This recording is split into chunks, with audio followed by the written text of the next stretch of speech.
Ubi halaya o minatamis na ubi na pwede mong pagkakakitaan kahit anong araw, kahit anong okasyon.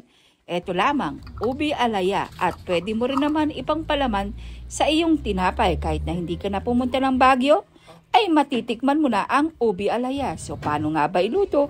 Siyempre kailangan may ubi ka, huwag kang sunga-sunga. Ako siniwa-hiwa ko, saka ko pinapakulo bes. Pwede rin naman hindi mo hatiin at ipakulo. So nakita mo ko, konti lang yung ubi natin, isang piraso lang. Kaya nag-add ako ng konting kamuti. Pwede naman, saka mo pagkatapos ilaga ay gagadgarin. At lalong mas masarap ito kung meron siyang Coco Mama. Oh, nakikita mo? Ang ganda-ganda ng sayo ng aking apo.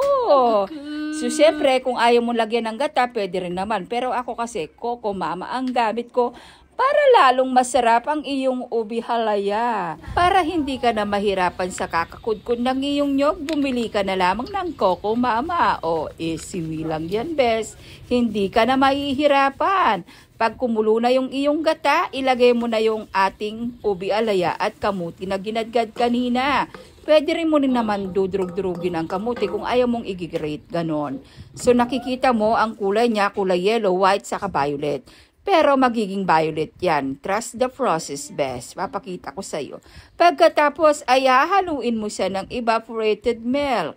Para lalong masarap, gumamit ka ng evaporated milk na Alaska. At pagkatapos mong ibuhos dyan lahat, best, ay lalagyan mo siya ng pampakulay, food coloring na kulay violet. Saka mo siya halu-haluin na dahan-dahan na parang ganyan. Dahil nga pag hindi mo dinahan-dahan, titilamsik bes, sayang. Kung kulang ang iyong evaporated milk, mag-add ka na lamang po mga bes. Saka ka rin mag-a-add ng konting butter. Saka mo siya imimimix, mix. Para matunaw yung ating butter. Pwede rin naman margarine kung meron ka dyan sa bahay mo. Kung wala, di bumili ka lang bes. Saka mo siya halu-haluin at imimimix together.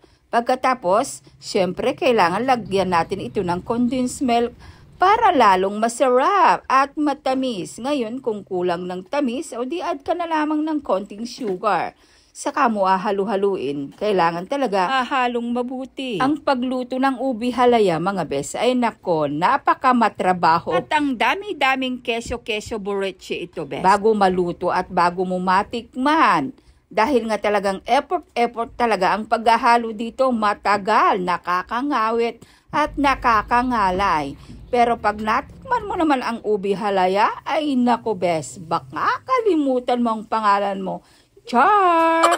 Basta halo-halo ka lang yan bes para mag-mix all together yung mga ingredients na pinaghahalo-halo natin dyan. Dapat kasi nung New Year o kaya nung Christmas namin iluluto ito, kaso naman mga bes, busy ang ate bes nyo sa kanyang food bilaong mga pa-order. Siyempre, kailangan kong kumita. Kaya kailangan muna unahin ang ating business bago ito. O, eto na bes. Ang dami mo ng tsurba. Ilipat na natin ito sa ating garapon at sa tab para i-ref natin ito dahil mas masarap ang ating ubi alaya pag ito ay malamig. O, pwede mong pagkakitaan ito, ibenta mo yung nasa tab, bawat isa 70 pesos. At yung nasa garapon naman, ay palaman mo na lang sa iyong tinapay. So, ayun lang bes. Sure ko lang. Ingat. God bless. Bye!